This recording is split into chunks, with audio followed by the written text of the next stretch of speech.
Assalomu alaykum qadrli tomoshabinlar. Bugungi suhbatimiz nihoyatda muhim va dolzarb masala haqida bo'ladi.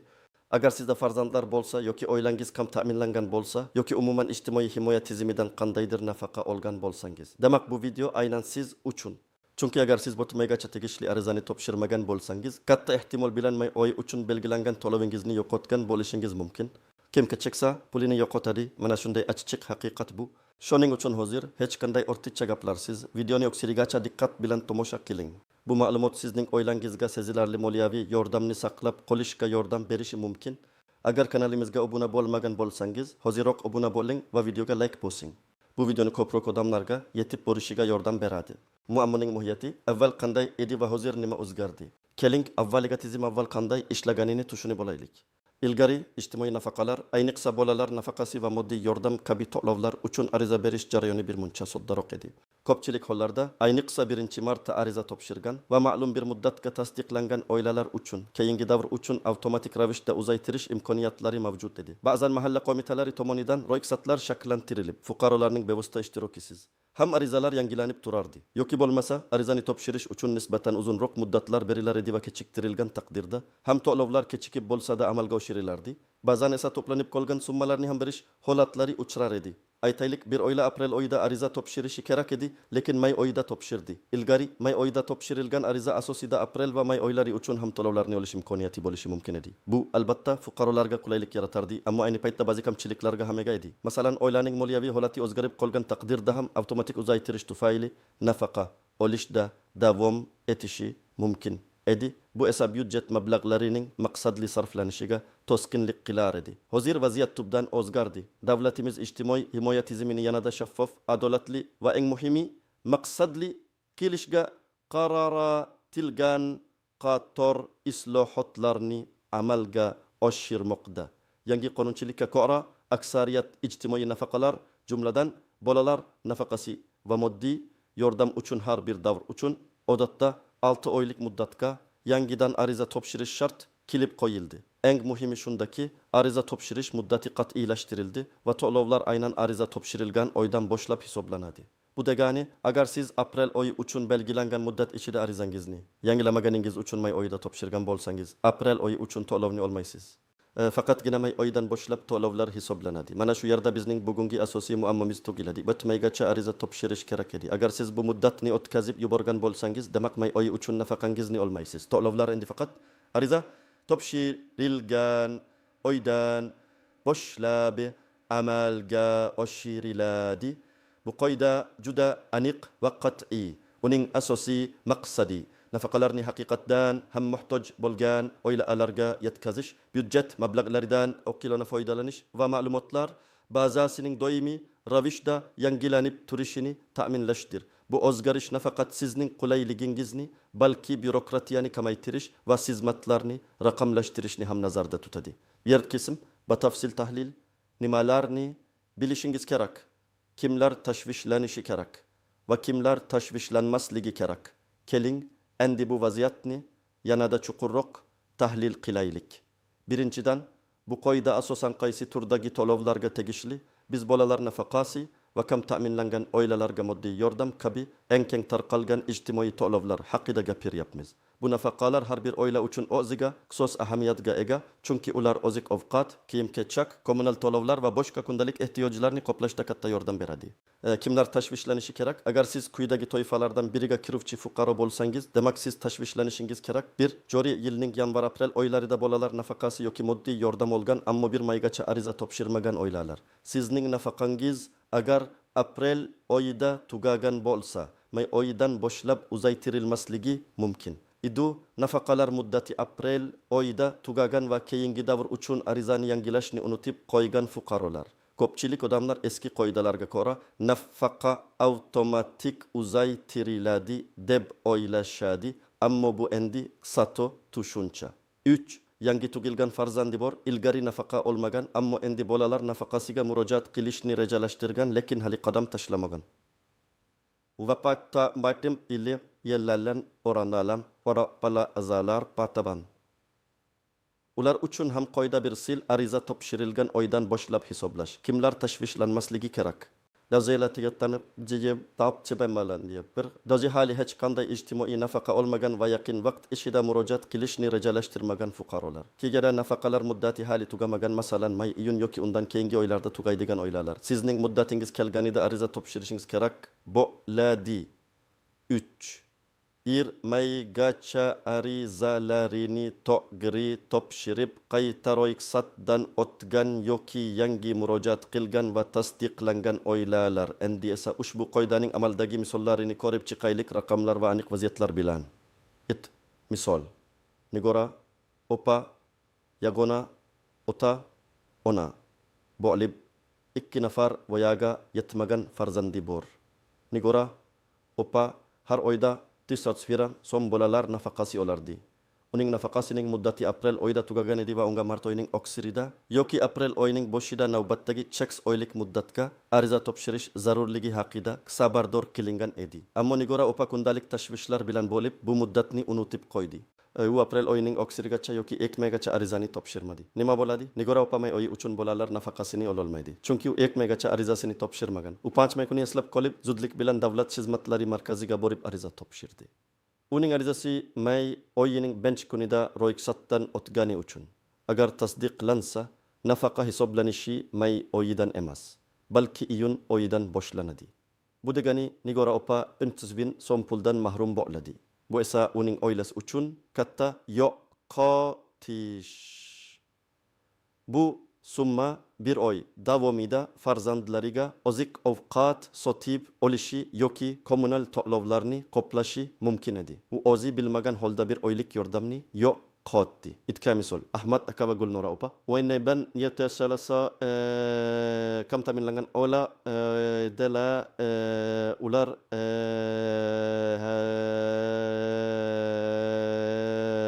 oyda bir marta moddiy yordam olib kelishardi. Summasi oilaning tarkibiga qarab o'rtacha 500 so'mni tashkil etardi. Ularning ham nafaqasining muddati aprel oyida yakunlangan edi. Ahmad aka va Gulnora opa avvalgi yillarda ba'zan mahalla o'zaro iqtisodlarini yangilab qo'yganini eslab, bu safar ham shunday bo'ladi deb o'ylashdi. Ular arizani topshirishga shoshilmadi. Lekin may oyining o'rtalariga kelib, odatdagi muddatda pul tushmagachmi, atab allempan al-tallajib tallab tak-tokkoban mitasiga aja murojaat qilishdi. Nima bo'ladi? Mahalla iqtisodimlari ularga yangi qoidalar haqida tushuntirish berishdi va ariza topshirish zarurligini aytdilar. Ahmad akat va Gulnora opa lazim kuni arizalarini topshirishdi. Ularning arizasi tasdiqlangan taqdirda ham to'lovlar faqatgina iyun oyidan boshlab hisoblanadi. Demak, ular may oy uchun 500 so'm moddiy yordamni yo'qotishadi. Bu ularning byudjetida katta bo'shliqni keltirib chiqaradi, chunki bu pulga ular bir oylik asosiy xarajatlarini qoplashlari kerak edi. Bu misolda eskirgan ma'lumotlarga tayanishganday oqibatlarga olib kelishi yaqqol ko'rinib turibdi. Turk misol: Dilshod tadbirkor. Uning daromadi o'zgaruvchan bo'lgani sababli bir necha oy avval bolalar nafaqasi uchun ariza topshirgan va unga ijobiy javob berilgan. Nafaqaning muddati aprel oyida tugagan edi. Dilshodning fikricha, aprel oyida uning biznesi biroz yaxshilangani uchun endi nafaqaga muhtoj emasman deb o'yladi va arizani yangilashni lozim topmadi. Nima bo'ladi? Dilshodning satosi shundaki, o'zining mutlaq daromadini hisobga olgan, ammo ijtimoiy nafaqalar uchun belgilangan mezonlar boshqacha bo'lishi mumkin. Ya'ni uning oilasi daromadi nafaqa olish huquqini birovchi chegaradan hali ham oshmagan bo'lishi mumkin edi. Agar u ariza topshirganida uning daromadlari qayta baholanib, hali ham nafaqa olish huquqiga ega ekanligi aniqlanishi mumkin edi. Ammo u topshirmagani uchun, hattoki haqli bo'lgan taqdirda ham may oyi uchun nafaqadan mahrum bo'ldi. Bu misol shuni ko'rsatadiki, ba'zida odamlar o'zlarining shaxsiy baholari bilan rasmiy mezonlarni adashtirib qo'yadilar va natijada haqli bo'lgan yordamdan o'zlari voz kechadilar. Ushbu misollar shuni ko'rsatadiki, yangi qoidalar doirasida har bir fuqaro o'zining mas'uliyatini his qilishi va belgilangan muddatlarga qat'iy rioya qilishi shart. Aks holda moddiy yo'qotishlarga duch kelish muqarrar. Bu qism qoidalardan istisnolar, qaltis jihatlar va noaniq nuanslar. Hech bir qoida istisnosiz bo'lmaydi. Ammo ijtimoiy nafaqalar borasida istisnolar juda kam va juda aniq belgilanadi. Keling shu istisno holatlarini, yuzaga kelishi mumkin bo'lgan qaltis jihatlar va ko'pchilik bilmaydigan noaniq nuanslarni ko'rib chiqaylik. Qoidalardan istisnolar, bu qonuniy asosga ega kechikishlar. Juda kamdan kam hollarda agar fuqaro arizani topshira olmaganiga qonuniy asosga ega jiddiy sabablar bo'lsa holat alohida qorib chiqilishi mumkin. Masalan, oila a'zosi og'ir kasallik tufayli shifoxonada yotgan bo'lsa, tabiiy ofat, suv toshqini, zilzila natijasida hujjatlariga shikast yetgan bo'lsa yoki uzoq muddat sorijda bo'lganligi sababli ariza topshira olmagan bo'lsa, tegishli tasdiqlovchi hujjatlarni kasallik tarixi favqulodda vaziyatlar boshqarmasining ma'lumotnomasi chegara o'tishlari haqidagi ma'lumotlar taqdim etgan holda holatni tushuntirish imkoniyati bo'lishi mumkin. Ammo shuni ta'kidlash kerakki, bunday holatlarda ham odatda o'tkazib yuborilgan oy uchun to'lovni qaytarish emas, balki arizaning o'zini qabul qilish va keyingi oydan boshlab to'lovlarni tiklash masalasi ko'riladi. Ya'ni avvalgi oydagi yo'qotilgan to'lovni hech qanday holatda ham qaytarish ehtimoli juda past. Ayrim imtiyozli toifalar, nogironligi bo'lgan shaxslar, chin yetimlar, boquvchisini yo'qotgan oilalar kabi ba'zi imtiyozli toifalar uchun nafaqa tayinlash va uzaytirish jarayonlarida o'ziga xusus qoidalar bo'lishi mumkin. Masalan, nogironlik muddatiga qarab ba'zi nafaqalar avtomatik ravishda uzaytirilishi yoki ariza topshirish talabi umuman bo'lmasligi mumkin. Lekin bu bolalar nafaqasi va moddiy yordamga taalluqli emas. Har holda, agar siz bunday imtiyozli toifaga kirsangiz, bu haqda davlat xizmatlari markazidan yoki mahalla qo'mitasidan aniq ma'lumot olishingiz shart. Qaltis jihatlar ilgari bir noto'g'ri to'ldirilgan arizalar bu eng keng tarqalgan satolardan biri. Arizaga noto'g'ri ma'lumotlar kiritish, masalan, oila a'zolari sonini noto'g'ri ko'rsatish, daromad haqidagi ma'lumotlarni buzib ko'rsatish yoki umumiy ma'lumotlarda satolarga yo'l qo'yish arizaning rad etilishiga olib kelishi mumkin. Arizangiz rad etilsa, uni qayta topshirishingiz kerak bo'ladi. Bu esa sizga vaqt yo'qotish va nafaqa olish muddatining yanada orqaga surilishiga olib keladi. Hujjatlarning yetishmasligi yoki noto'g'riligi. Aytaylik, siz ish joyingizdan daromad ma'lumotnomasini olib keldingiz, ammo unda muhri yo'q yoki muddatidan o'tib ketgan. Yoki farzandingizning tug'ilganlik haqidagi guvohnomasini unutib qo'ydingiz. Bunday holatlar ham arizaning qabul qilinmasligiga yoki jarayonning cho'zilib ketishiga sabab bo'ladi. Har bir hujjatni tartib bilan to'g'riligini tekshirib tayyorlash juda muhim. Oilaning tarkibida o'zgarishlar haqida xabar bermaslik. Agar siz nafaqa olib turgan vaqtingizda oilangizda o'zgarishlar, masalan, yana bir farzand tug'ilishi, ajralish, nikoh ro'y bersa va bu haqda tegishli organlarga xabar bermasangiz, bu kelajakda muammolarga olib kelishi mumkin. Ba'zan bu ortiqcha to'lovga olib keladi va sizdan ortiqcha berilgan summani qaytarish talab qilinishi mumkin. Narx avtomatik yangilanadi degan noto'g'ri ishonch. Bu eng xavfli qaltis jihat. Eski qoidalarga ko'nikib qolgan odamlar ko'pincha nafaqa avtomatik ravishda uzaytiriladi deb o'ylashadi. Ammo yuqorida aytib o'tganimizdek, bu amaliyot endi deyarli yo'q. Faqatgina qat'iy shartlar asosida yangilash talab qilinadi. 5. Eski yoki noto'g'ri ma'lumotlarga tayanish. Mahalla qo'mitasidan yoki davlat xizmatlari markazidan emas, balki qo'shnining gapiga yoki internetdagi eski xabarlarga tayanish ham noto'g'ri qarorlarga olib kelishi mumkin. Har doim rasmiy va aniq manbalardan ma'lumot oling. Noaniq narsalar motsatichu ariza tarza topshirilgan sana hal qiluvchi ahamiyatga ega.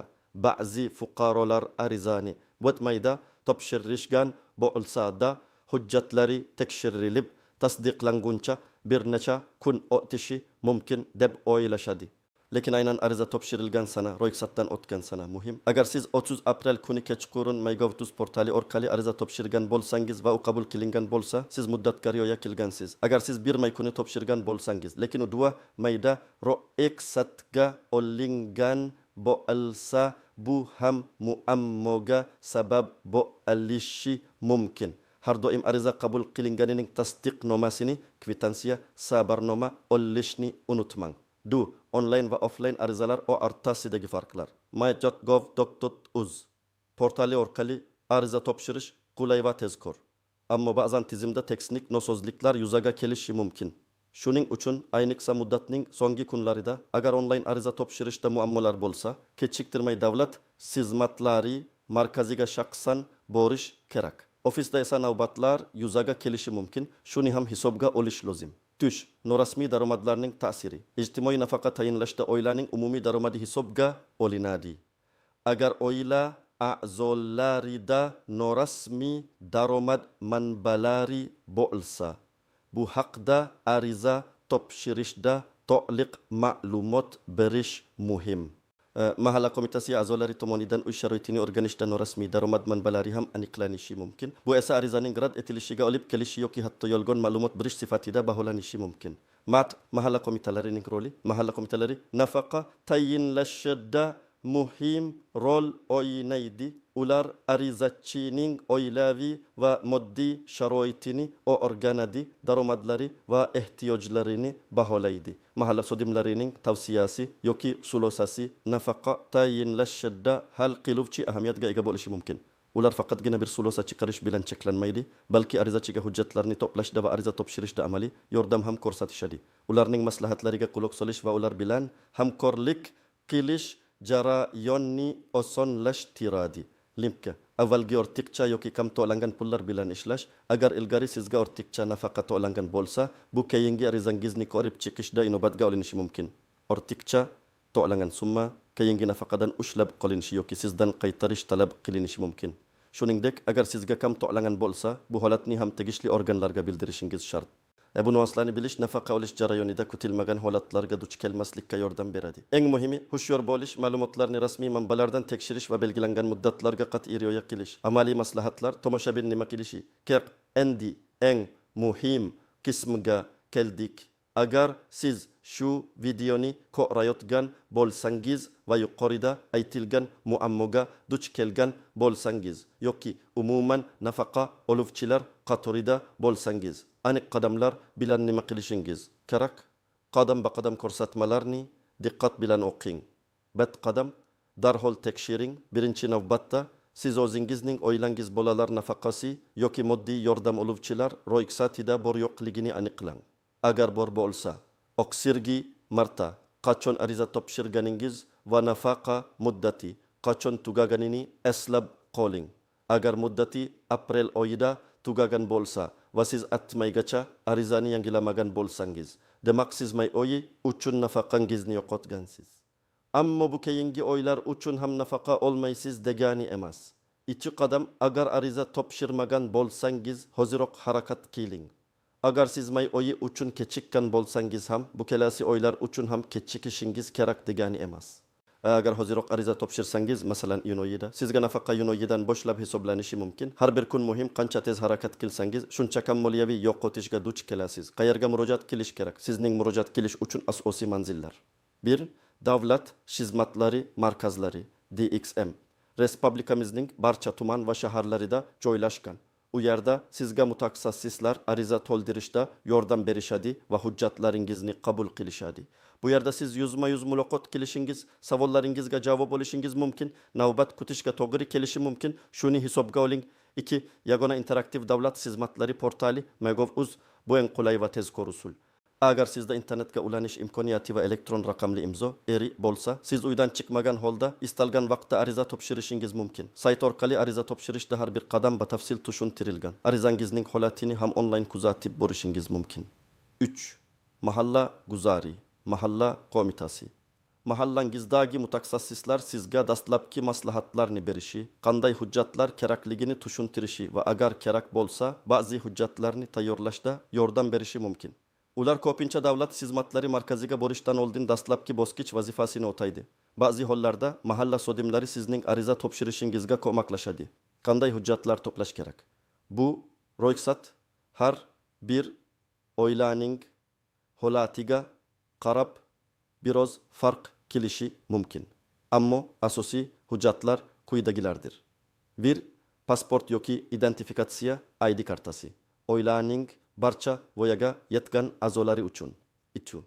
Bolalarning tug'ilganlik haqidagi guvohnomalari, oiladagi barcha voyaga yetmagan farzandlar uchun. 3. Nikoh guvohnomasi agar mavjud bo'lsa, ba'zi holatlarda talab qilinishi mumkin. 4. Daromad to'g'risidagi ma'lumotnoma, bu eng muhim hujjatlardan biri. Agar siz ishlasangiz, ish joyingizdan so'nggi 12 oy davomidagi daromadingiz haqidagi ma'lumotnoma. Agar siz tadbirkor bo'lsangiz, soliq organlaridan daromad to'g'risidagi ma'lumotnoma yoki bank hisob varaqlaridagi pul o'tkazmalari haqidagi ma'lumji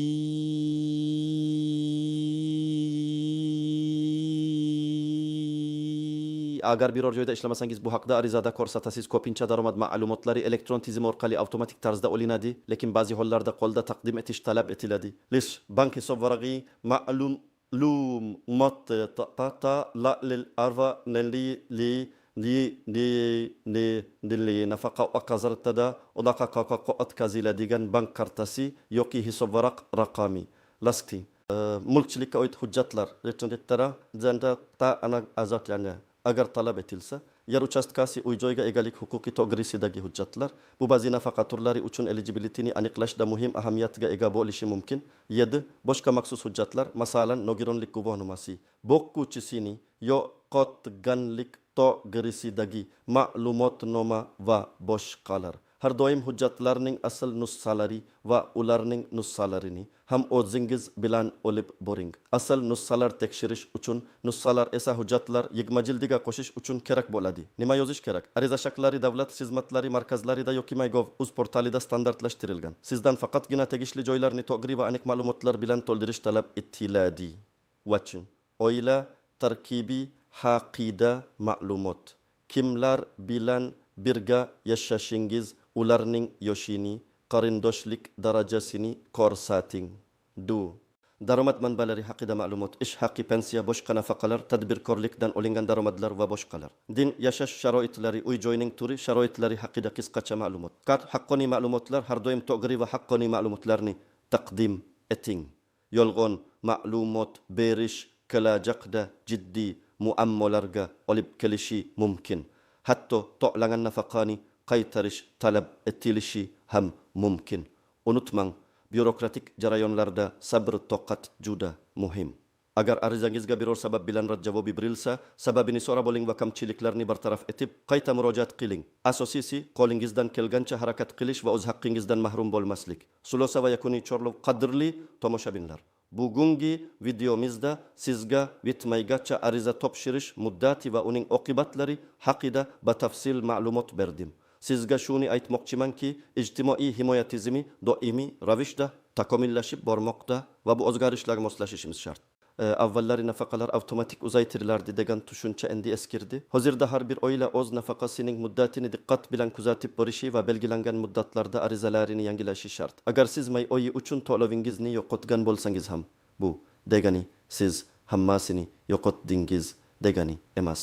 Bugun hoziroq shu videoni ko'rib bo'lishingiz bilan davlat xizmatlari markaziga boring yoki MyGov.uz portali orqali ariza topshiring. Harakat qiling, ertaga kech bo'lishi mumkin. Qancha tez harakat qilsangiz, keyingi oylar uchun to'lovlarni shunchalik tez ola boshlaysiz. Bu ma'lumot sizning oilangizga moliyaviy yordamni saqlab qolishga yordam berishiga umid qilaman. O'z fikrlaringizni va boshqa tajribalaringizni izohlarda yozib qoldiring. Bu boshqa odamlarga ham foydali bo'lishi mumkin. Videoga like bosing va kanalimizga obuna bo'lishni unutmang.